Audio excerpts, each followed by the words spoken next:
নমস্কার বন্ধুরা, নতুন আরেকটি পর্ব দেখার জন্য সবাইকে স্বাগত। শুরু করছি আজকের রেসিপি। আমি আজকে চিকেন কারি করব। তো প্রথমে কড়াইতে তেল দিয়ে দিলাম। এবার আলুগুলো ভেজে নেব।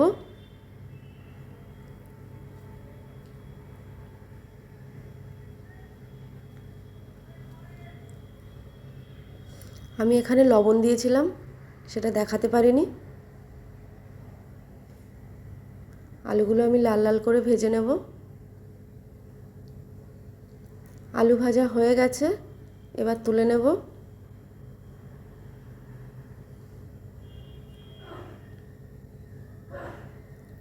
এবার আমি কড়াইতে ফোড়ন দিয়ে দেব। প্রথমে জিরে দিলাম, একটা শুকনো লঙ্কা, গোটা গরম মশলা। ফোড়নটা হয়ে গেছে, এবার কুচি করা পেঁয়াজ এক বাটি দিয়ে দেব। পেঁয়াজটাকে ভালো করে ভেজে নেব লাল করে। এখানে আমি একটা মশলা তৈরি করে নেব। দিয়ে দিলাম রসুন, আদা, হাফ টমেটো, শুকনো লঙ্কা, জিরে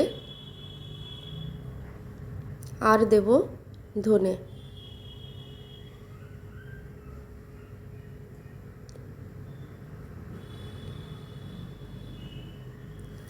এদিকে আমার পেঁয়াজটা ভাজা হয়ে গেছে, এবার মশলাটা দিয়ে দেব।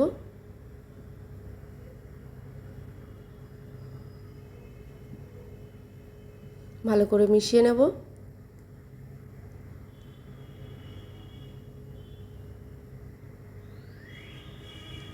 এর মধ্যে এবার লবণ দিয়ে দেব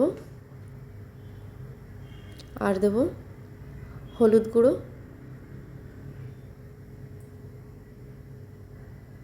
আর একটু চিনি দেব। চিনি দিলে মাংসের কালারটা সুন্দর আসবে।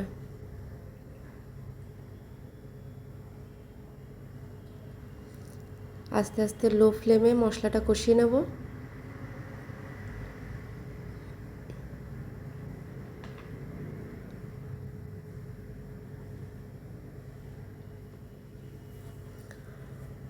একটু জল দিয়ে দিলাম।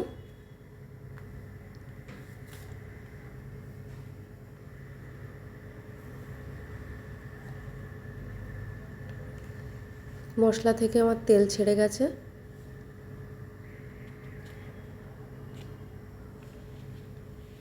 এবার মাংসটা দিয়ে দেব।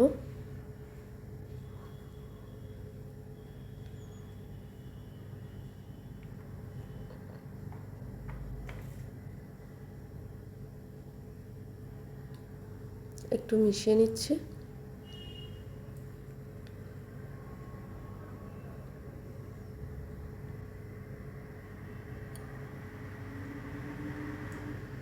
এবার লবণ দিয়ে দিলাম 1 চামচ, হলুদ দিয়ে দেব, হাফ চামচ হলুদ দিলাম।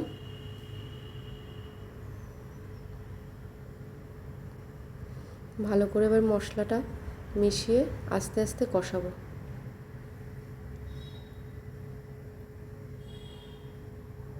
একটু সময় নিয়ে মাংসটা কষাতে হবে।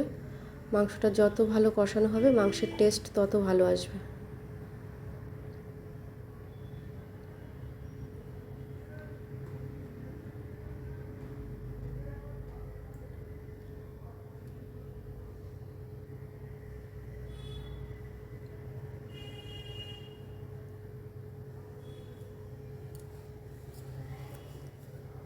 এবার আমি একটু ঢাকা দিয়ে দেব।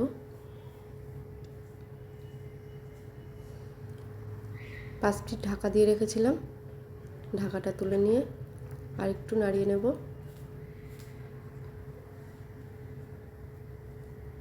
মাংসটা প্রায় কষা হয়ে গেছে।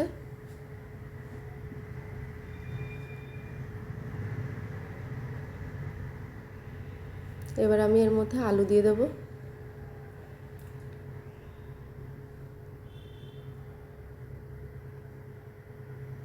আলুটা দিয়ে আমি আরও 5 মিনিট কষিয়ে নেব।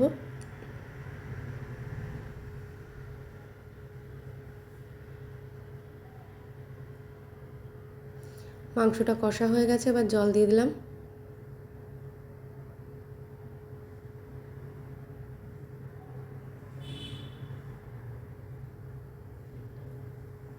এবার ঢাকা দিয়ে দেব।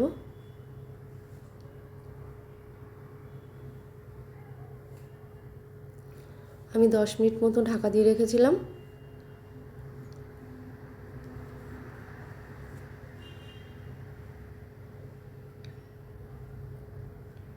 মাংসটা প্রায় হয়ে গেছে। এবার আমি গরম মশলা দিয়ে একটু ভালো করে মিশিয়ে নেব।